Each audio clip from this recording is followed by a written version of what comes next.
Hello, philosophers. It's no surprise that worrying too much wears you out. It makes you tired, tense, overly emotional, and puts a lot of stress on your body. We all know from experience that constantly worrying isn't a healthy way to live. So, how can we stop, or at least cut down on worrying? That's what this book is all about, and I'm going to share the 5 most important lessons. But before I start it, if you are new to my channel, then please like and subscribe the channel. Well, let's get started. Lesson 1. Put a stop-loss order on worry. A stop-loss order is a way to protect yourself from losing too much money in the stock market. If a stock drops below a certain price, you sell it to avoid losing more. It's like stopping the bleeding before it gets worse. This same idea can be used for dealing with worry and negative emotions. You can set a stop-loss for your worries, anger, or frustrations. For example, if you're worrying about something, ask yourself, how long should I worry about this? Does it really matter that much? Will it matter tomorrow, next month, or in 5 years? As Dale Carnegie said, when should I stop worrying about this and let it go? Decide how much time and energy something is worth, and don't give it more than that. For example, you could say, I'll only worry about this for 10 minutes, and then move on.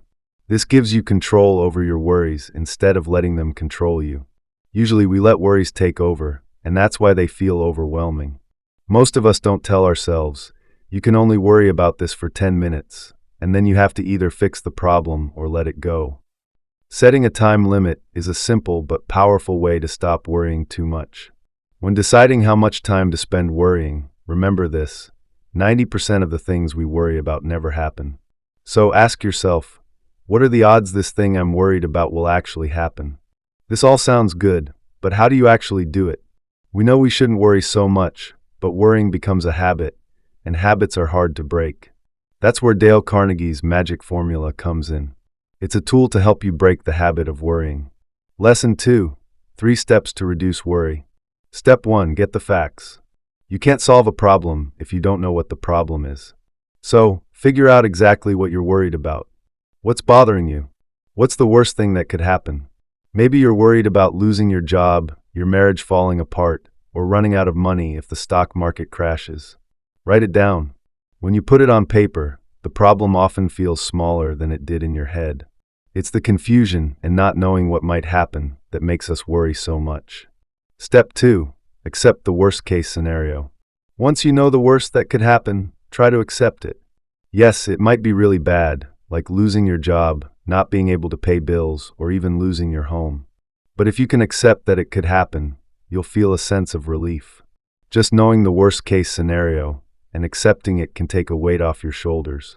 You might think, okay, that would really suck, but I could handle it. This doesn't mean you're giving up. It just means you're facing the problem head-on.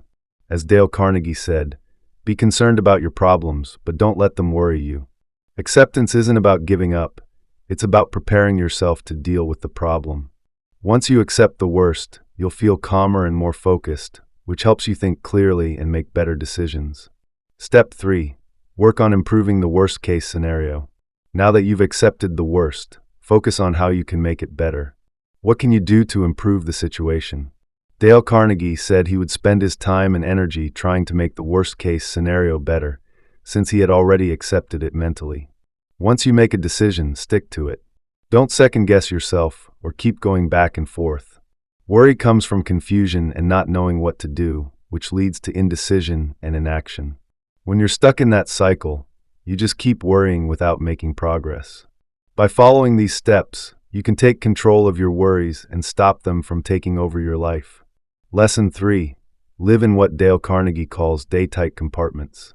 Live for today. Yesterday is dead, and tomorrow is unborn, so do not worry about them. Instead, focus only on what you can do today. Seems pretty simple, but it's something that we rarely do. Usually we're stuck in our heads, reliving the past or thinking about the future. Simply, it means focusing only on today instead of worrying about the past or the future. He compares this idea to a ship that is divided into compartments. When one compartment is closed off, it prevents water from flooding the entire ship. In the same way, if you mentally close off yesterday and tomorrow, you can focus on making the most of today without unnecessary stress. This approach helps people manage their worries by stopping them from getting overwhelmed by things they cannot change or control. Many people waste time regretting past mistakes or fearing what might happen in the future.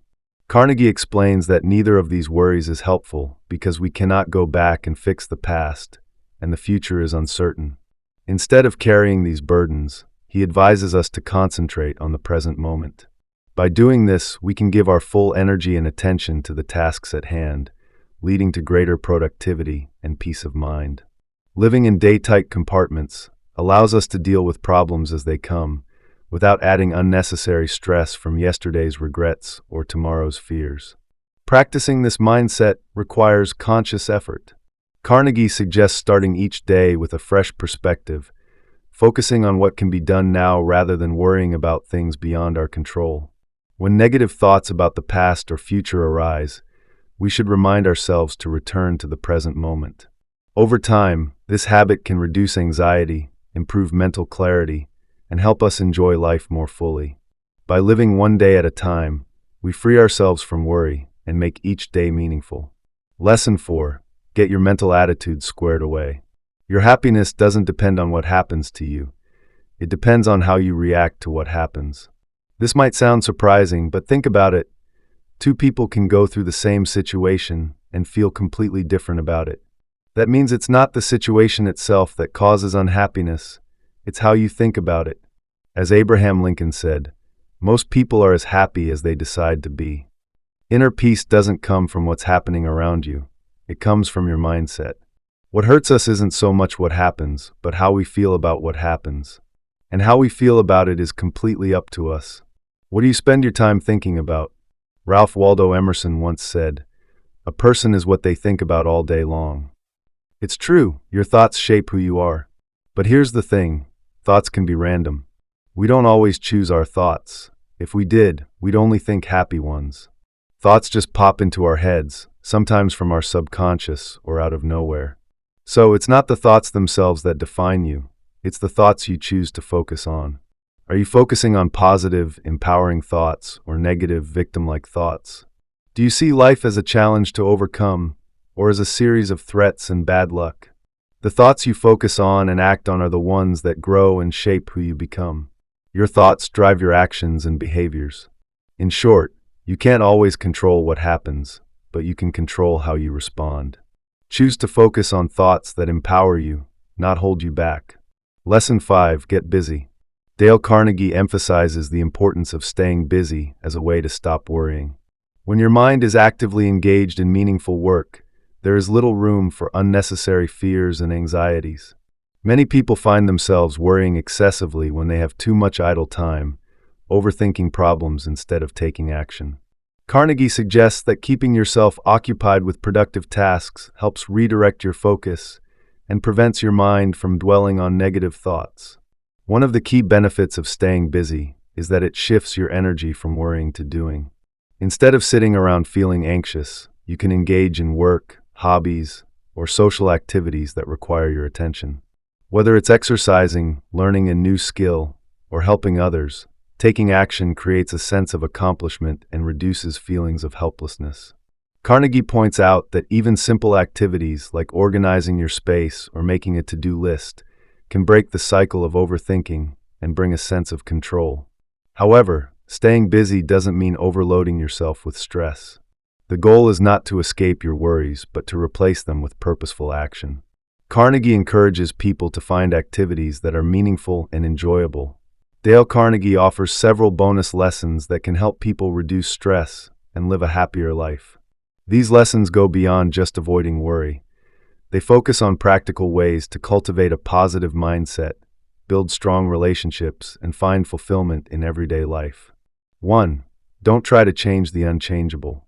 One of Carnegie's key lessons is to accept things you cannot change. Many people waste time worrying about things beyond their control, such as the past, other people's opinions, or unforeseen circumstances. Instead of stressing over the unchangeable, Carnegie advises focusing on what can be improved. By accepting reality and working with what you have, you can free yourself from unnecessary frustration and anxiety. 2. Count your blessings, not your troubles. Carnegie highlights the power of gratitude in reducing worry. He suggests that instead of dwelling on problems, people should make a habit of recognizing and appreciating the good things in their lives. Keeping a gratitude journal or simply reflecting on positive experiences each day can shift your mindset from worry to contentment. This simple practice helps build resilience and prevents negativity from taking over your thoughts. 3. Expecting gratitude and give anyway. Carnegie warns that expecting constant appreciation from others can lead to disappointment. He teaches that true happiness comes from giving without expecting anything in return. Whether it's kindness, help, or love, offering it freely brings more personal satisfaction than waiting for recognition. By focusing on the joy of giving rather than worrying about others' responses, you can avoid resentment and cultivate a more generous spirit. 4. Rest and relax before you get tired. Stress and exhaustion can make worries seem much bigger than they actually are. Carnegie encourages people to take breaks, get enough sleep, and relax before they reach a point of burnout.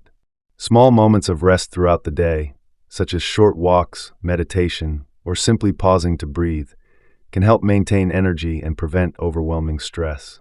5. Fill your mind with positive thoughts. Carnegie emphasizes that what you focus on shapes your emotions. If you constantly think about problems, you will feel more anxious. But if you deliberately choose to focus on uplifting, inspiring, or constructive ideas, your mind will become a place of peace instead of worry. Reading positive books, surrounding yourself with supportive people, and practicing optimism can help keep negative thoughts under control. I hope you have enjoyed this video, but please don't forget like and subscription to my channel. Thank you.